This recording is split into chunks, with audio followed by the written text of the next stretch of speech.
우릴 사랑하심이 측량할 수 없도록 넘치게 이게 밝게 변치 않는다는 걸 그를 사랑하는 어려워 보이지만 조금씩 우리 맘을 열대할 수 있어 우릴 사랑하시니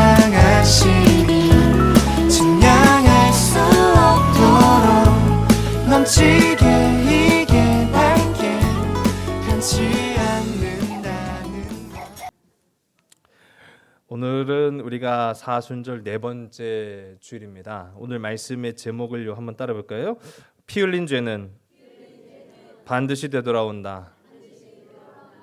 되게 무서운 얘기죠. 예, 무서운 건데 무섭지 않다고 생각하면 참 문제가 되는 거예요. 예, 피 흘린 죄는 반드시 되돌아옵니다. 죄 무서운 줄 알아야죠. 예. 현재 계속 뭐 언론이나 뭐 그런 데서 나오더라고요. 저도 한번 봤는데 촉법소년이라고 해서 범죄를 저지르더라도 법의 저촉을 받지 않는 그 대상을 촉법소년이라고 부르죠. 14살입니다. 근데 이 촉법소년과 관련해서 이제는 법률 개정이 이루어져야 된다라고 하는 그런 목소리가 점점 커져요. 한마디로 말하면 애가 애 같지 않다는 얘기예요. 예전에야 어른들이 하는 말이 아이 애가 뭘 알아 그랬는데 요즘은 다 알아요. 다 알아요. 애가 애 같지 않다는 말이 이제는 통하지 않아요. 다 아는데 어느 정도로 아냐? 어른보다 더 잘 알아. 애들 우습게 생각하면 안 돼요. 나보다 더 잘 알아요.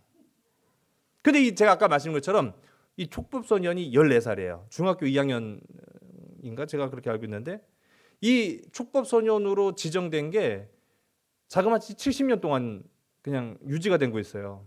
뭐 요즘 이제 흐름을 보면 뭐 남이 하니까 우리도 하자 뭐 그런 건 아니지만은 다른 국가에서는 이 촉법소년의 그 연령을 이제 좀 더 줄이는 그런 방편으로 많이 가더라고요. 왜? 애가 애 같지 않아요 이제는. 더 이상 옛날이 아닙니다. 그래서 이제 뭐 한 2달 내에 결론을 내린다라고 하는 뭐 그런 뉴스를 제가 봤습니다. 그 왜 이렇게까지 얘기가 나올까 생각해 보면은 죄가 무서운 줄 모르기 때문인 거예요. 애들이라고 애니까 그게 아니에요. 죄가 무서운 줄 모르는 거예요. 그러니까 난 죄 져도 난 촉법소년이에요. 나는 법에 저촉되지 않아요. 대가를 치르지 않아도 돼요. 그렇게 하면은 문제가 생기죠. 수요일 날 제가 전도서 말씀을 함께 나눴는데 전도서 8장 11절에 이렇게 기록이 되어 있습니다. 악한 일에 관한 징벌이 속히 실행되지 아니하므로 인생들이 악을 행하는 데에 마음이 담대하도다. 아니 선을 행하는 데 담대하는 것도 부족할 마당에 악을 행하는 데 담대하다는 거예요. 왜? 죄에 대한 대가를 치를 필요가 없으니까요. 아니 뭐 받더라도 비교적 내가 생각했던 것보다 훨씬 약하게 받으니까 죄 지어도 괜찮구나 이런 그런 인상을 심어준다는 거예요. 죄 짓지 않는 저와 여러분 되길 간절히 소원합니다. 그러지 않아도 우리는요 죄인이잖아요. 네. 우리는 죄인일 수밖에 없어요. 우리 죄로부터 자유로운 인생은 단 한 명도 없습니다. 그래서 우리가 그러지 않아도 죄를 안 지으려고 해도 우리는 본성적으로 죄인일 수밖에 없는 우리가 죄 무서운 줄 모른다? 그러면요 악인이 될 수밖에 없어요. 오늘 우리가 함께 읽은 말씀에 그런 사람들이 여러 등장하는 것을 보게 됩니다. 기드온, 제가 기드온 좀 많이 깠는데 이 기드온이 사사로 40년 동안 있었어요. 근데 40년 동안 있는 동안 성경은 말하기를 이스라엘이 평온했다라고 말합니다. 이 이스라엘이 40년 동안 기드온이 사사로 있을 때 평온한 까닭은 기드온의 덕입니까? 하나님의 은혜입니까? 그렇죠. 이걸 우리가 봐야 돼요. 이걸 우리가 알고 깨닫고 고백해야 돼요. 여러분, 지금 우리가 대한민국이라고 하는 이 땅 대한민국이 한국전쟁, 6.25 전쟁 이후로 계속되는 어떻게 보면 뭐 밑바닥까지 쳤지만은요 계속되는 고속 발전으로 이제는 세계의 선진국이라고 하는 반열에 올랐는데 이렇게 잘 먹고 잘 살게 된 까닭은 어떤 한 특정 인물의 업적 때문입니까? 하나님의 보호하심 때문입니까? 그렇죠. 우린 그렇게 고백을 해야 돼요. 믿든 안 믿든 그렇게 고백을 해야 되는 거예요. 세상 사람들은 뭐 아무개가 뭐 또 어떤 특정 사람이 인물이 또 우리나라를 이렇게까지 드높였다. 그건 그 사람들의 입장이고요. 우리는 100번 1000번 고백을 한다 할지라도 이 모든 것은 하나님의 은혜입니다라는 것을 고백하지 않을 수가 없는 거예요. 그런 믿음의 영안이 띄어지기를 주의 이름 간절히 소원합니다. 기드온이 사사로 있었기 때문에 이스라엘이 평안했던 것이 아니라 하나님이 그렇게 하시겠다고 약속해 주셨기 때문에 가능했던 거예요. 그런데 영적으로 보면은 우리가 이제 육적인 평안함을 놓고 따졌을 때는 이스라엘은 평안했어요. 그런데 영적인 세계로 보게 되면은 그 40년의 세월이 어땠느냐? 침체기였습니다. 영적으로는요, 굉장히 암울한 시대를 걷고 있었던 것을 우리가 보게 되는 거죠. 하나님을 떠났다라고 말하고 있어요. 바알을 섬겼다라고 이야기하고 있어요. 가나안의 신들을 따랐다라고 이야기하고 있습니다. 특히나 우리 지난 시간에 살펴본 것처럼 오늘 우리가 이 기드온의 이야기 또는 우리가 여룻바알이라고도 표현하죠. 그의 아들 아비멜렉의 이야기. 근데 이제 좀 우리 입에는 조금 어느 정도 익숙하긴 하지만 좀 낯설게 느껴지더라도 오늘 이름을 자꾸 언급하려고 하더라도 이제 제가 이름을 언급할지라도 이름에 자꾸 꽂히지 마시고 그 상황 전체를 좀 이해하시면은 흐름이 따라오시기 그렇게 어렵지 않을 거예요. 이게 어느 시대나 비슷하기 때문인 거죠. 기드온이 되었든 아비멜렉이 되었든 오늘 이 말씀을 보게 되면은요, 하나님께서 어떻게 이 세상을 흐르게 하시는가라고 하는 것을 볼 수 있습니다. 지난 시간에 언급했지만 기드온이 사사로 부름받고 미디안과의 전쟁에서 승리한 이후 40년 동안 이스라엘을 다스렸는데, 다스렸다는 말 자체도 좀 우습잖아요.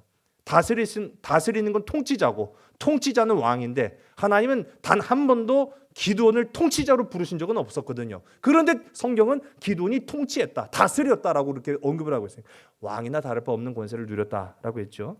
자, 그런데 그 기간 40년이라고 하는 세월 동안 하나님이 단 한 번도 언급이 되지 않았어요. 하나님이 나타나시지 않았어요. 자, 하나님이 나타나시지 않았다고 해서 하나님이 계시지 않는다라는 얘기가 아닙니다. 우리가 그걸 봐야 돼요. 하나님이 역사하지 않으신 것이 아니라 하나님은요, 기드온의 죄를 침묵하지 않으셨어요. 그냥 보고 계셨어요. 보고 계셨어요.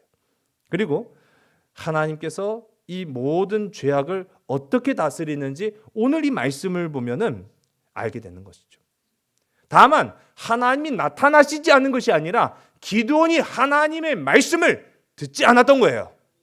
우리도 그럴 수 있습니다. 아니면 하나님이 어디 계시냐고. 하나님이 어디 계시냐고 하는 사람의 마음속에는 하나님이 계실 수가 없죠. 하나님이 아무리 말씀하셔도 하나님이 하시는 말씀은 듣지 아니하고 세상에 더 귀 기울이고 사람에게 더 의지하고 권력을 탐하는 사람이 어떻게 하나님 의지할 수 있겠습니까? 그러니까요, 기드온의 때에는 하나님이 안 계신 것이 아니라 하나님이 나타나지 않으신 것이 아니라 하나님을 보지 않으려고 했고 하나님의 말씀을 듣지 않으려고 했다는 거예요. 그런 시대가 기드온의 시대였습니다. 자, 기드온에게 있어서요, 그럼 하나님은 과연 누구냐라고 했을 때 기드온의 하나님은 권력이었어요. 하나님의 자리를 권력으로 대체했어요. 그 권력으로 대체하다 보니까 제가 지난 시간에도 말씀드렸던 것처럼 아들이 70명이에요. 그럼 부인은 얼마나 많았겠어요? 12지파에서 부인들과 이제 결혼을 맺어서 계약을 이루는데 그걸 통해서 권력을 공고히 했다라는 걸 우리가 봅니다. 즉 기도는 하나님 의지하나, 그러니까 하나님을 의지하기보다는 권력을 의지했어요. 힘을 더 신봉했다라는 것을 보게 됩니다. 자, 그렇게 해서 이 권력을 얻고자 하는 이 욕구가 기드온 안에 충만했습니다. 그것이 기드온을 집어삼켰어요. 권력에 집어삼켜지면은요, 괴물이 됩니다. 이 괴물은요, 심지어는 기드온이 죽고 나서야 그가 어떻게 권력의 괴물이 되었는지를 보여주는 거죠. 그 아들들이, 그 70명의 아들들이 한 날, 한 시, 한 장소에서 죽임을 당하는, 무엇 때문에 죽었어요? 권력 때문에 죽은 거예요. 기드온의 그 권력 때문에 죽은 거예요. 그 욕심 때문에 죽었다라는 사실이죠. 그 아들 아비멜렉이요, 권력을 잡기 위해서 피도 눈물도 없는 괴물이 또한 되었음을 보는 거죠. 아버지가 권력의 괴물이 되었는데 그 아들이라고 권력의 괴물이 되지 않았겠습니까? 70명의 그 형제들을 그렇게 죽였습니다. 그것도 심지어는 우리가 지난 시간에 살펴본 것처럼 바알의 제물로 바쳤어요. 그냥 죽인 게 아니었어요. 바알의 제물로 바쳤다라고 성경은 표현하고 있죠. 자, 이제 아비멜렉이 왕이 되었고 권력을 얻었습니다. 그런데 그 권력을 얻는 과정에서 누구와 손을 잡았죠? 세겜 사람들.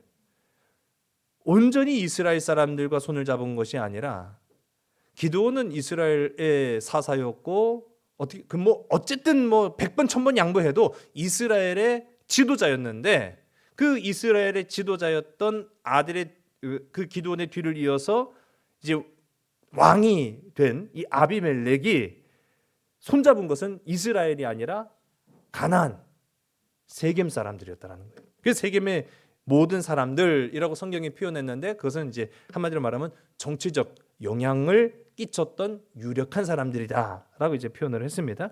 자, 권력과 손을 잡은 거예요. 자, 권력과 손을 잡았는데 여러분 좀 잘 생각해 봅시다. 아비멜렉은 얻은 게 뭐가 있어요? 아비멜렉은 뭘 얻었죠?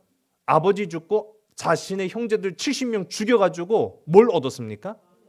그렇죠, 왕이 됐죠. 권력을 얻었어요. 통치자가 됐습니다. 왕이 됐다라는 것은 이제 왕으로 우리가 다 통칭하지만은요, 그 안에 많은 것들이 다 포함이 돼 있잖아요. 권세, 물질, 여러 가지 부귀 영화 같은 것들을 다 얻었다라고 우리가 볼 수 있습니다. 그러면 아비멜렉과 손잡은 이 세겜 사람들은 뭘 얻었을까요? 도대체 뭘 얻었을까요? 그 성경을 한번 봐야죠. 오늘 그래서 제가 양이 워낙 많아요. 그 워낙 많은 양을 제가 그래서 쪼개가지고 이번 주 다음 주 할까 하다가 저도 이제 기드온 얘기하다 지쳤어요.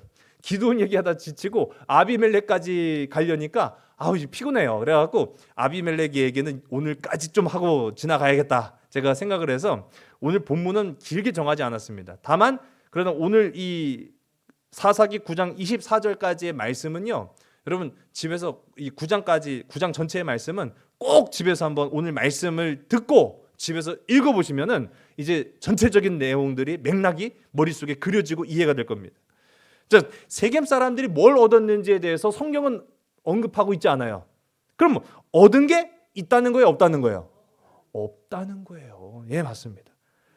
아니, 잘 생각해보세요. 아무런 대가 없이 그죠? 아비멜렉의 연설에 감동해서, 아비멜렉이 뭐라고 말합니까? 세겜의 유력한 사람들, 세겜 정치인들한테 나를 뽑아주십시오, 나를 지지해 주십시오. 아니 70명의 그 기드온의 아들들한테 통치를 받는 것과 나 한 사람, 그리고 당신들의 피가 섞여 있는 내가 당신들을 통치하는 것과 무엇이 더 유익하겠습니까? 와, 이거 감동이 되는, 호소력 있는 연설이었어요. 그러니까 그래 너를 지지해 주마, 그렇게 해서 손을 잡았단 말이에요. 그래갖고 돈을 줬고 그 돈 가지고 불량배들, 폭력배들을 사갖고 그 기드온의 아들 70명을 그날 한 자리에서 죽여버린 거 아니겠습니까? 자, 그렇다고 한다면 뭔가 세겜 사람들한테도 떨어지는 게 있어야 될 거 아니에요. 근데 성경을 보니까 없어요. 그들이요 순수한 마음으로 아비멜렉을 지지해 줬겠습니까? 그럴 리가 없죠. 왜? 세겜의 모든 사람들이라고 표현하는 이 말은 세겜의 유력자들, 즉 오늘날로 따지면 정치인이에요. 정치하는 사람들이에요. 절대로요 정치는 손해보는 법이 없습니다. 손해보는 장사 안 해요. 그런데 뭘 얻어야 될 거 아니에요. 자, 얻은 게 없어요. 아비멜렉은 처음부터 자기가 가지고 있는 권력을 나눌 생각이 없었던 거예요. 만일 그런 마음이, 그런 아량이 있었다라고 한다면 70명의 형제들을 죽일 이유도 없죠. 야, 나를 왕으로 세워라. 그러면 내가 너희들에게도 한 자리씩을 주겠다. 그러지 않았겠습니까? 나누고 싶은 마음이 없었어요. 그게 또 우리가 한편으로 살펴볼 이유가, 성경에 보면은 기드온도 그렇게 얘기했지만 이 아비멜렉이 그렇게 얘기했어요. 아비멜렉이 세겜 사람들을 설득할 때 기드온에게는 몇 명의 아들이 있다고 했죠? 거기에 자기가 포함됐어요, 안 됐어요? 안 된 거예요. 여러분, 그 70명의 숫자 속에 나는 포함이 안 됐어요. 왜? 나는 법적인 상속자가 아니기 때문에 아예 그 상속 권한 속에도 들어가지 않은 거예요. 그러니 이 아비멜렉한테는요, 1명이든 70명이든 다 똑같은 거예요. 다 적이에요. 다 남이에요. 뭐 피를 나눴든 안 나눴든 그게 중요한 게 아니에요. 나한테 있어서만큼은 권력은 나눌 수 없는 것. 그렇게 이제 정의가 된 거죠. 그러니 세겜 사람들, 자기를 도와준 이 세겜 사람들한테도 정치적 이권을 줄 리가 만무한 인물이 바로 이 아비멜렉이었습니다. 자, 그러니 세겜 사람들 입장에서 보면은 이거 기분이 좋아요, 안 좋아요? 되게 안 좋은 거예요. 그럼 이게 좀 쉽게 이야기하면은 이 세겜 사람들은요, 왕을 만든 사람들이에요. 우리가 정치 일본지다, 그렇게 표현할 수 있는 거죠. 아니, 우리가 세우면 누구라도 왕이 될 수 있어. 봐라, 아비멜렉이 왕이 됐지 않느냐. 자, 보세요. 이 세겜 사람들의 입김이 상당했다라는 것을 제가 지난 시간에도 말씀드렸어요. 참 이러한 교만이요, 이러한 생각이 진짜 아까 전에도 말씀한 것처럼 사람을 괴물을 만들어 버립니다. 권력의 괴물을 만드는 거죠. 그 권력의 괴물에 의해서 지배되는 이스라엘이 평안할 리가 있겠습니까? 안전할 리가 있겠습니까? 성경은요, 아비멜렉을 사로잡은 것도, 그래서 세겜 사람들을 이 권력욕에 미치도록 만드는 것도 성경을 보면은요, 사사기 9장 23절에 악한 영이라고 표현하고 있어요. 악한 영에 사로잡힌 거예요. 악한 영. 자, 그런데 우리가 세운 이 세겜 사람들이 세운 왕 아비멜렉이 자신들의 편의도 봐주지 않고 이권도 챙겨주지 않으니까 이 세겜 사람들 입장에서는 배신자인 거예요. 배신자. 아, 우리가 도와갖고 이제 왕이 됐는데 우리를 전혀 도와주지 않아요. 우리의 이권을 전혀 챙겨주지 않아요. 그러니까 이 세겜 사람들이 어떻게 했느냐? 아비멜렉을 골탕 먹이기 시작하는 거예요. 아비멜렉에게로 오는 무역 상인들이 있을 거 아니에요. 아비멜렉에게 조공을 바치는 뭐 지방 사람들도 있을 거 아니에요. 그런 길목을 틀어주고 있다가 약탈을 하기 시작합니다. 누가? 이 세겜 사람들이. 그러니까 아비멜렉 입장에서는 뭐 들어와야 될 때가 됐는데 안 들어오네. 보니까 이 세겜 사람들이 길목에 있다가 그 상인들을 약탈해서 빼앗기 시작하는 거예요. 근데 대놓고 이 사람들이 세겜 사람이다 티가 나면 돼야 안 돼요? 안 되죠. 그러니까 대리자를 세웠던 거 아니겠습니까? 그 대리자로 유력한 인물이 우리가 오늘 본문에는 읽지는 않았습니다만은 제가 그래서 사사기 9장을 꼭 읽어보세요. 그때 세겜 사람들이 세운 대리자가 있어요. 그 사람이 바로 에벳의 아들 가알이라고 하는 사람이에요. 이 에벳의 아들 가알을 앞장 세워가지고 이 아비멜렉에게로 가는 그런 상품들을 다 빼앗아 버립니다. 이 세겜 사람들이 시킨 거죠. 그 가알이 누구냐라고 했을 때 현대 성경 신학자들은 이 가알을 정확하게는 언급이 많이 안 돼 있어요. 근데 추정하기를 이 사람은 가나안 사람일 것이다, 그렇게 이제 추정을 합니다. 근데 가나안 사람이라고 추정하는 이유가 이제 있죠. 세겜 사람들한테 이 가알이 이야기하는 내용들을 보면은 가나안 사람이라는 걸 계속 표현을 하고 있어요. 내가 가나안 사람이다, 이렇게 표현을 하고 있죠. 그런데요, 아니 세겜이 안 그래도 지금 막 아비멜렉한테 뒤통수 맞아갖고 기분 막 나빠가지고 우리도 아비멜렉을 좀 골탕 먹이자, 그렇게 해갖고 그 무역 상인들의 그 상품을 빼앗는데 이 가알이 매우 잘했던 것 같습니다. 이 매우 잘하니까요, 세겜 사람들 마음에 누가 마음에 들었을까요? 이 가알이 마음에 든 거예요. 그러니까 이 가알이 마음에 든 거죠. 가알을 좀 더 살펴보면은 이 학자들이요, 이 가알 또한 무역을 하는 상인이었을 것이다, 그렇게 이야기해요. 무역을 하는 상인인데, 그러니까 상인이니까 어디 길목으로 누가 들어오고 나가는 건지를 이제 대충 알 거 아니에요. 그러니까 이 상인 출신이었던 가알이 그 아비멜렉에로 오는 그 무역상들을 공격하는데 어떻게 보면 최적의 조건을 가지고 있죠. 근데 이 보통 상인이 아닙니다. 물건을 파는 상인이라고 이제 표현하는데 이 물건만 파는 게 아니고 어마어마한 물건들을 대동해서 가는 큰 무역상을 성경에서는 이제 우리가 이제 옛날에는 대상이라고 불렀어요. 대상. 이 대상은 그냥 상인들만 구성된 게 아니에요. 그 물건들을 보호하고 호위하는 군인들도 동원하고 다니는 거예요. 이런 사람들이 이제 대상인데 가알이 바로 그런 사람이었던 거죠. 이 대상들은요, 이 한마디로 말하면 약탈자예요. 물건을 파는 사람이기도 하지만 약탈한 물건을 갖다 팔기도 하는 거예요. 그 지나가는 자리마다 그 지역의 정치, 경제, 문화를 장악하고 약탈을 서슴지 않았던 무리가 이 가알의 무리였던 것으로 이제 보게 됩니다. 우리가 이제 그러면 이런 사람들이 성경 속에는 어떤 인물들이냐라고 했을 때, 우리 이전에 기드온과 함께 싸워서 우리 기드온이 물리쳤던 이 미디안 족속이 바로 이런 무리예요. 이 미디안 족속은 상인이거든요. 상인들로 구성이 돼 있어요. 그런데 이 미디안 족속이 자기들이 팔아야 될 그 곡식을 누구에게서 뺏은 거예요? 이전에는 이스라엘 사람들한테 뺏은 거예요. 이스라엘 사람들한테 곡식 뺏어갖고 파는 거예요. 그런 일들을 하는 겁니다. 또 대표적인 성경의 예로 보면은 아수르라고 하는 거대한 나라가 있어요. 어마어마한 제국이죠. 뭐 지금으로 따지면은 이제 요즘 전쟁으로 시끌시끌한 그 이란 지역이 될 수 있습니다. 그 이란 지역에 원래 있었던 이 아수르라고 하는 나라 또한 무역으로 성장한 나라예요. 근데 이 무역으로 성장한 나라가 어떻게 전쟁에도 능할 수 있느냐? 방금 말씀드린 것처럼 처음에는 물건만 떼다 파던 이 상인들이 우리 물건을 지키고 보호하기 위해서 군인들을 고용하는 거예요. 용병을 고용하는 거예요. 그러면서 점점 그 세력을 키워가는 거죠. 근데 그러한 부류라고 이해하시면은 이 가알이요, 한마디로 말하면 뭐 상인이지만 깡패 비스무리한 사람이었을 것이다 보면 되는 거죠. 그런데요, 이 가알이 배포도 크고 싸움도 잘해요. 특히 마음에 드는 것이 이 세겜 사람들 마음에 쏙 들었던 이유가 바로 가나안 사람이었다라는 거죠.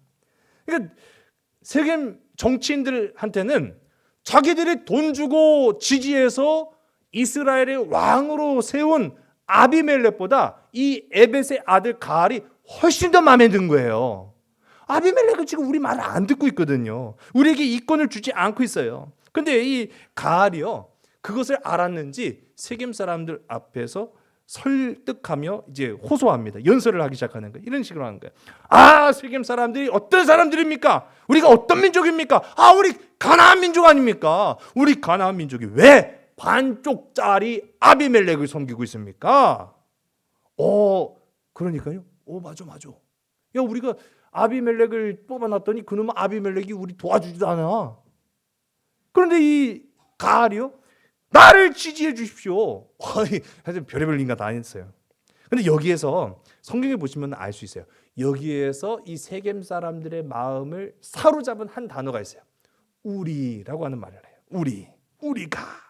우리라는 말은요, 지금도 참 통용되는 말이에요. 나는 당신과 다르지 않습니다.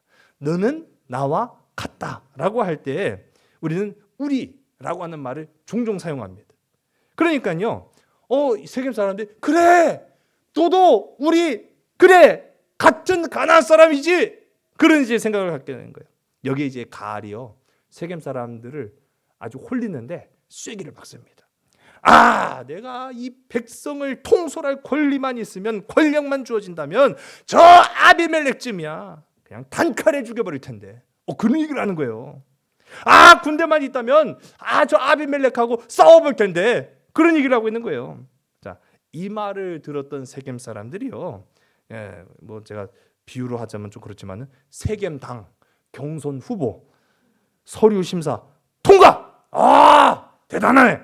그리고 나서 최종 경선 후보 낙점. 그래, 이제 아비멜렉 시대는 갔다. 가알의 시대다. 세겜 사람들이요, 아까 제가 말씀드렸잖아요. 세겜 사람들이 만든 왕이잖아요, 아비멜렉이. 우리가 뽑으면 왕이 돼요. 그런데 아비멜렉이 우리 마음도 안 알아주고 우리한테 뭐 도움도 안 주고, 그러니까 이 아비멜렉은 아무짝에 쓸모없는 거예요. 차라리 가알이 나온 거예요. 가알을 지지하자. 그러니까요, 여러분, 이 권력이라는 게 참 무섭습니다. 가알이요, 이제는 힘도 생겼어요. 지지하는 세력도 생겼어요. 교만해졌겠죠.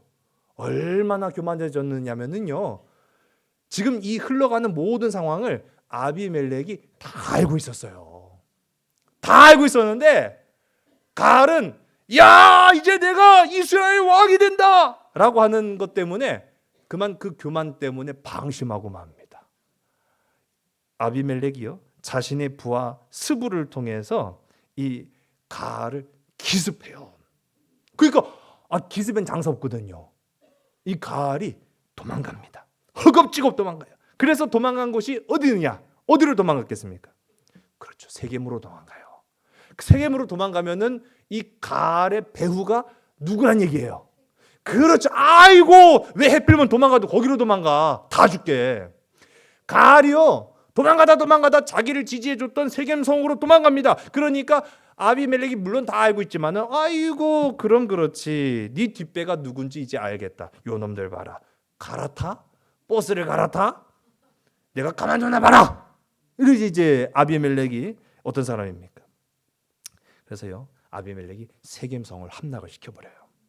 그래서 세겜성을 함락을 시키는데 그냥 점령만 하지 않습니다. 오늘 우리 함께 읽지 않았습니다만은 45절의 말씀 우리 함께 읽습니다. 아비멜렉이 그날 종일토록 그 성을 쳐서 마침내는 점령하고 거기 있는 백성을 죽이며 그 성을 헐고 소금을 뿌리니라. 아멘. 자, 점령을 했다는 거예요. 자, 근데 여기서 잠깐 점령만 한 게 아니라 그 백성을 죽였고 그 다음에는 그 성을 헐고 그 다음에는 소금을 뿌렸다.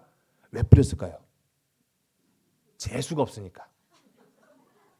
잡기를 없애려고. 오, 야, 그 참 신통방통한 학설입니다. 제가 전에도 한번 설명을 드린 것 같은데 아비멜렉이요 세겜성 너무 괘씸하잖아요. 이거는 원한 관계예요, 원한 관계. 그냥 단순한 전쟁으로는 이렇게 안 해요. 그런데 원한 관계가 있으니까 더 아주 처절하게 복수를 하는 거 아닙니까? 그래서 세겜성을 점령하고 거기에 있는 사람들을 죽이고 그 성을 허물고 그 다음에 왜 해필이면 소금을 뿌렸지? 라는 생각을 갖게 되는데 이 말은요 저주를 의미하는 거예요. 맞아요. 근데 어떤 의미의 저주냐? 땅에 소금을 뿌리면 작물이 납니까 안 납니까? 그렇죠. 농사를 못 짓게 만들었다는 얘기예요. 아주 저주를 내는 거예요. 이 어떤 땅에도 어떤 곡식도 나지 못하도록 모든 이 밭에다가 바닷물을 갖다 쫙 뿌린 거예요. 나지 못하도록. 이 굉장한 저주였다라는 걸 이제 보는 거죠. 자, 가알이 문제가 아니에요. 이제는 세겜 사람들, 세겜의 유력한 사람들, 세겜의 정치인들이 지금 난리가 난 거예요. 아비멜렉이 온다. 그래가지고 보니까 우리가 지지했던 그 경선 후보로 낙점했던 가알이 그냥 막 피투성이가 돼갖고 막 철철 막 살려달라고 막 온 거예요. 야 임마 니가 임마 아비멜렉 죽일 수 있다며 그랬더니 내 목숨만 살려달라고 막 그런 식으로 온 거죠. 그러니까 야 지금 너뿐만이 아니라 우리도 죽게 생겼어. 왜 여기로 도망을 와? 그래가지고 이 세겜의 유력한 정치인들 또한 도망가기 시작합니다. 그 도망간 장소가 오늘 이제 제가 오늘 본문 말씀을 꼭 집에서 한번 읽어보시라고 말씀드렸어요. 어디로 도망갔느냐? 신전으로 도망가요. 그들의 신전이라고 하면 누구를 섬기는 신전이죠? 바알을 섬기는 신전이에요. 제가 지난 시간에 바알을 섬기는 신전의 이름을 말씀을 드렸는데 지난주 제목 바알 브릿. 자, 바알 브릿 이 계약이란 뜻이에요. 계약. 브릿은 계약. 그 바알과 계약을 맺은 그 바알 신전으로 도망가는데 오늘 우리가 함께 읽은 이 사사기 9장의 말씀 보면 엘브릿으로 도망갔다. 그렇게 표현을 하고 있어요. 그럼 엘브릿은 뭐고 바알 브릿은 뭐냐? 같은 신전인가 다른 신전인가? 라고 했을 때 학자들은 이걸 같은 신전으로 봅니다. 그러니까 바알브릿과 엘브릿을 표현하는 방법이 조금 달랐던 거예요. 자, 어쨌든 세겜의 유력한 사람들이 도망친 최종 장소가 엘브릿, 곧 바알브릿 신전입니다. 왜 여기로 도망갔을까요?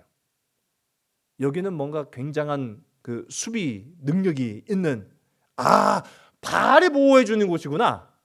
맞습니까? 틀립니까? 또 꿀 먹은 벙어리가 되시면 어떡해요? 바알 신전은 바알이 보호해 줘요? 안 해줘요? 보호해 준다고요? 보호해 준다고 믿고 있다고요? 엘브릿이나 바알브릿이나 같다고 했어요. 자, 바알 신전으로 도망쳤습니다. 바알브릿으로 도망친 이유가 있죠. 여러분, 아비멜렉이 세겜 사람들의 도움을 받았지만 근원적으로는 그들이 도와준 돈의 근거, 출처가 어디에서 나온 돈이죠? 바알브릿. 바알이 도와준 거예요. 바알의 도움을 받아서 이스라엘의 왕이 된 거예요. 그러면 그들의 이 생각 문화로는 하나님이 도와주셔서 나를 이 땅까지 오게 하셨습니다라고 하면 하나님의 은혜죠. 바알이 나를 축복해 주셔서 내가 왕이 됐습니다라고 하면은 그들의 주인, 그들의 신은 바알이 되는 거죠. 아비멜렉은 바알 신전에서 준 돈으로 왕이 된 거 아니에요. 그러면 누구를 섬기는 거예요? 바알을 섬기는 거죠. 바알을 해할 수 있습니까? 바알을 건드릴 수 있습니까? 못 건드리죠. 그러니까 도망한 거예요. 아니 아무리 천하의 아비멜렉이라도 바알의 도움을 받아서 왕이 됐는데 바알 신전을 건드릴 수 있겠어? 그러니 바알 신전이 가장 안전하다. 그래서 세겜의 유력한 정치인들과 많은 사람들이 바알 신전으로 도망을 간 거예요. 자, 그런데 여기서 이 아비멜렉이 어떤 놈이냐? 그런 거 다 필요 없는 인간. 바알이고 나발이고, 응? 자기 형제도 다 죽인 놈이 이 아비멜렉인데 바알이든 뭐든 뭔 상관이 있겠습니까? 아비멜렉이요. 오, 바알부리 신전으로 다 도망갔다고? 내가 못 건드릴 줄 알고 그랬나 보다. 그래서 자기 신하들과 함께 산으로 가요. 산에 왜 갔을까요? 나무를 하러 간 거예요. 나무를 왜 했을까요? 밥 먹으려고 한 게 아니라 그 나무 해온 걸 가지고 바알부리 신전에 아주 차곡차곡 잘 쌓아놓습니다. 그리고 불을 질러버려요. 이때 죽은 사람만 1000명이었다. 이 49절의 말씀을 우리 함께 읽습니다. 모든 백성들도 각각 나뭇가지를 찍어서 아비멜렉을 따라 보루 위에 놓고 그것들을 얹혀 있는 보루에 불을 놓음에 세겜 망대에 있는 사람들이 다 죽었으니 남녀가 약 1000명이었더라. 아멘. 이렇게 피 흘린 자들은요 그 대가를 치르게 됩니다. 이후에도 아비멜렉은 여기서 끝나지 않아요. 아비멜렉의 행보가 거침이 없습니다. 이 세겜을 함락한 후에 또 간 곳이 있어요. 그곳이 데메스, 이 데베스라고 하는 곳인데 이 데베스는 왜 갔냐 생각할 수 있죠. 아니 세겜만 점령하면 끝난 거예요. 세겜에서 끝날 수도 있는데 이 아비멜렉은 세겜에서 끝나지 아니하고 데베스까지 넘어갑니다. 이 데베스로 넘어간 이유는 세겜과 데베스라고 하는 지역은 이 동맹이에요. 동맹 지역이기 때문에 추가적인 반란을 막기 위해서 사전에 점령을 한 겁니다. 자, 어떻게 보면은 하지 않아도 될 짓을 지금 아비멜렉이 굳이 하고 있는 거예요. 뭐 때문에? 뭐를 지키기 위해서? 권력을 지키기 위해서. 여러분 이 권력에 미쳐버리면 이렇게 되는 거예요. 자, 굳이 그렇게 하지 않아도 되는데 아비멜렉은 자신의 권력을 지키기 위해서 세겜 사람들에게 복수를 했습니다. 복수를 한 것으로 끝나지 아니하고 자, 이 세겜과 동맹 지역인 이웃 마을인 약 한 10km 떨어져 있는 마을이라고 해요. 그 10km까지 떨어져 있는 마을까지 기어코 가서 이 데베스를 점령합니다. 사람들이요 아비멜렉이 쳐들어온다라는 소식을 듣고 다 성 안으로 들어갔어요. 똑같이 하면 되지. 그래 나무를 해와라. 그래갖고 나무를 해왔어요. 나무를 해갖고요 성 주변에 쫙 쌓아놓고 불을 지르려고 하던 바로 그때 아비멜렉 또한 방심을 했습니다. 성 위에 한 무명의 여인이 수박을 던져서 죽였어요. 라고 하면은 안 되겠지만 뭘 던졌을까요? 맷돌을 던졌어요. 맷돌. 아비멜렉의 최후가 참 이렇게 비참합니다. 근데 아비멜렉이요 맷돌 맞고 즉사했느냐? 이 성경 보면 또 재밌어요. 맷돌 맞고 즉사 안 해요. 두개골이 부서졌는데도 불구하고 말을 할 수 있을 정도가 됐습니다. 근데 말은 해도 이제는 뭐 더 이상 살아나기는 불가능한 그런 상태죠. 이 맷돌에 찍혀가지고요 쓰러진 이 아비멜렉. 자, 전쟁 중인 용사가 칼에 맞아 죽는 것도 아니고 활에 맞아 죽는 것도 아니고 한 무명의 여인이 내리 던진 맷돌짝에 맞아 죽었다. 이거 용사로서 이 묘비를 세울 때 이 아비멜렉이라는 위대한 왕은 맷돌에 맞아 죽었다. 이게 창피할까요? 창피하지 않을까요? 그 죽는 마당에 이게 뭐가 창피해요? 내가 죽으면 뭐 그걸로 끝났는데. 그런데요 아비멜렉은 그게 무지하게 창피했던 것 같아. 무지하게 창피했어요. 막 짜증이 나는 거죠. 내가 맷돌 맞아 죽으려고 여기까지 온 게 아닌데, 맷돌 맞아 죽으려고 권력을 잡은 게 아닌데, 맷돌 맞아 죽으려고 내 형제 70명을 죽인 것도 아닌데 내가 이 맷돌 맞아 죽게 되었다니. 그런 생각을 하는 거예요. 그러니까요 이 얼마나 화가 났겠습니까? 제가 그냥 단순히 들은 얘기가 아니라 정말 화가 났던 것 같아요. 그래갖고 아비멜렉이 자기를 죽여달라고 합니다. 우리 54절의 말씀인데요. 우리 화면을 보시고 함께 있습니다. 아비멜렉이 자기의 무기를 든 청년을 급히 불러 그에게 이르되 너는 칼을 빼어 나를 죽이라. 사람들이 나를 가리켜 이르기를 여자가 그를 죽였다 할까 하노라 하니 그 청년이 그를 찌르매 그가 죽은지라. 아멘. 여러분, 아비멜렉은요 이렇게 끝을 맺습니다. 진짜 아비멜렉 얘기까지 하느라고 제가 힘들었어요. 자, 아비멜렉의 이야기가 이렇게 끝나요. 근데 여기서 우리가 기억할 게 있어요. 왜? 여러분, 이 이야기 허무합니까? 아니면 영웅의 서사시 같습니까? 너무 허무하죠. 아니 왜 이렇게 허무하게 끝나는 줄 아세요? 여러분, 이 이야기가 왜 이토록 허무하게 끝을 맺는 줄 아십니까? 이 이야기의 주인공은 아비멜렉이 아니기 때문인 거예요. 이 이야기의 주인공은 가알이 아니기 때문인 거예요. 이 이야기의 주인공은 세겜 사람들이 아니었다라는 겁니다. 이 이야기의 주인공은요, 지금까지 보이지 않았으나 그 뒤에서 역사하시고 주관하시는 하나님이시기 때문인 거예요. 아비멜렉의 최후가 이토록 비참하고 그러나 그 끝이 허무했던 까닭은 하나님이 아비멜렉과 세겜 사람들의 죄를 묵과하지 않으셨다라는 것을 보여주는 결말입니다. 하나님은요 살아계십니다. 하나님은 정의를 세우시고요 피 흘린 자리에 선 자들의 죄를 반드시 되돌리시는 분이 하나님이십니다. 정의가 죽었다고 생각하는 사람들이 있어요. 이 땅에 정의 없다라고 이야기하는 사람들이 있어요. 아닙니다. 그렇지 않습니다. 왜? 하나님은 여전히 살아계시기 때문인 거예요. 하나님은요 정의와 공의로 오늘도 우리를 통치하시는 줄로 믿으시기 바랍니다. 그거를 아비멜렉은 못 본 거예요. 그걸 기도는 못 본 거예요. 그걸 세계 사람들과 가알은 권력의 눈이 어두워서 보지 못한 거예요. 하나님이 살아계시다는 사실을요. 그걸 모르는 자는요 결국 어떻게 되느냐, 오늘 우리가 함께 읽은 말씀처럼 그 피가 반드시 되돌아오게 되어 있다는 거죠. 56절과 57절의 말씀을 우리 함께 읽습니다. 아비멜렉이 그의 형제 70명을 죽여 자기 아버지에게 행한 악행을 하나님이 이같이 갚으셨고 또 세겜 사람들의 모든 악행을 하나님이 그들의 머리에 갚으셨으니 여룻바알의 아들 요담의 저주가 그들에게 응하니라. 아멘. 그럼 이겁니다. 하나님이 살아계심을 깨닫지 못하면요 이 같은 역사는 또 되풀이될 수 있다는 거예요.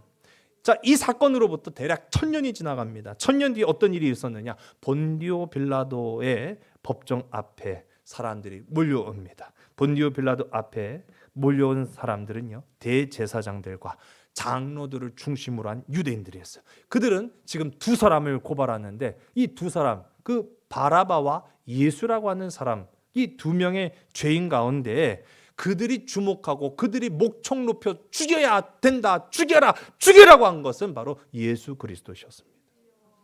21절과 22절의 말씀, 오늘 우리가 함께 있는 말씀 아닌데요, 우리 마태복음 27장 21절과 22절은 이렇게 이야기합니다. 총독이 대답하여 이르되 둘 중에 누구를 너에게 놓아주기를 원하느냐? 이르되 바라바로 소이다. 빌라도가 이르되 그러면 그리스도라 하는 예수를 내가 어떻게 하랴? 그들이 다 이르되 십자가에 못 박혀야 하겠나이다. 아멘. 여러분, 대제사장들도 장로들도 권력의 눈이 어두워서 지금 눈앞에 구원자로 오신 예수 그리스도를 보지 못하고 있다는 걸 봅니다. 그들의 결론은 예수를 십자가에 못 박읍시다. 예수는 대제사장들의 권력의 눈의 가시와 같은 존재였기 때문인 거죠. 자신들이 지켜야 될 이 권력을 예수가 위협한다라고 생각하니까요 주저없이 그들은요 예수를 제거하기로 결정 내렸습니다. 심지어는 우리가 마태복음 27장을 보면은 이 과정에서 본디오 빌라도조차도 혀를 내두를 정도였어요. 바라바라고 하는 죄는요 저작거리에 살인을 일삼았던 강도 무리의 일원이었습니다. 아니 그런 놈보다 이 예수라고 하는 사람이 더 악하냐라고 했을 때 그렇습니다 라고 하는 거예요. 유대인들은 자신들의 옳음을 증명하기 위해서 뭐라고 말합니까? 그 핏값을 우리가 받겠습니다라고 표현해요. 24절에서부터 오늘 우리가 함께 읽은 26절까지의 말씀을 봅니다. 빌라도가 아무 성과도 없이 도리어 밀란이 나려는 것을 보고 물을 가져다가 무리 앞에서 손을 씻으며 이르되 이 사람의 피에 대하여 나는 무죄하니 너희가 당하라. 백성이 다 대답하여 이르되 그 피를 우리와 우리 자손에게 돌릴지어다 하거늘 이에 바라바는 그들에게 놓아주고 예수는 채찍질하고 십자가에 못 박히게 넘겨주니라. 아멘. 나는 무죄하다 그렇게 표현했지만 본디오 빌라도도 무죄하지 않죠. 연관이 돼 있었다는 사실입니다. 오늘 우리가 그러나 특별히 보게 되면은 뭐라고 말합니까? 우리한테 돌리십시오. 그 핏값을 우리가 받겠습니다. 무서운 거예요. 죄 무서운 줄 모르는 거예요. 여러분, 이제 사순절 네 번째 주일입니다. 우리 한번 따라해 볼까요? 피 흘린 죄는 반드시 되돌아온다. 누구를 죽여서만이 아닙니다. 십자가 앞에 지은 모든 죄 주님 앞에 고하고 주님 앞에 나아가지 않으면 그 모든 대가는 우리가 치를 수밖에 없다는 것을 오늘 이 성경을 통해서 보게 됩니다. 죄가 무서운 이유는 앞서도 말씀드린 것처럼 하나님이 여전히 살아 계시기 때문이라는 거예요. 하나님이 두려운 자는 하나님의 법을 준행합니다. 하나님의 법은 내 이웃을 내 몸과 같이 사랑하라고 한 바로 그것입니다. 여러분, 하나님의 법은 딱딱한 게 아니에요. 사랑이십니다. 죄 무서운 줄 알아야 한다는 이 말은요, 단순히 죄를 멀리하면 된다는 얘기가 아니라 사랑하며 살아가라는 것입니다. 기드온이 하나님의 살아계심을 알았더라면, 그래서 아비멜렉도 하나님의 살아계심을 알았더라면 사랑의 역사가 있었지 이렇게 피와 권력과 복수의 역사가 있었겠습니까? 이런 역사는요 언제든지 되풀이될 수 있다는 것을 오늘 성경을 통해서 우리가 보여줍니다. 오늘을 살아가는 우리도 그렇죠. 하나님의 살아계심을 믿는다라고 한다면 우리의 말과 행동은 십자가로 달라져야 됩니다. 예수 그리스도로 달라져야 됩니다.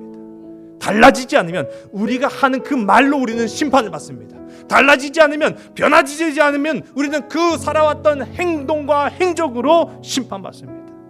십자가의 길, 순종의 삶으로 나아가는, 그래서 피의 값을 받는 것이 아니라 하나님의 아들 예수 그리스도로 말미암아 하나님의 자녀가 되는, 상속자가 되는 하늘의 귀하고 아름다운 복된 믿음의 백성들이 다 되시기를 주의 이름 간절히 축원합니다.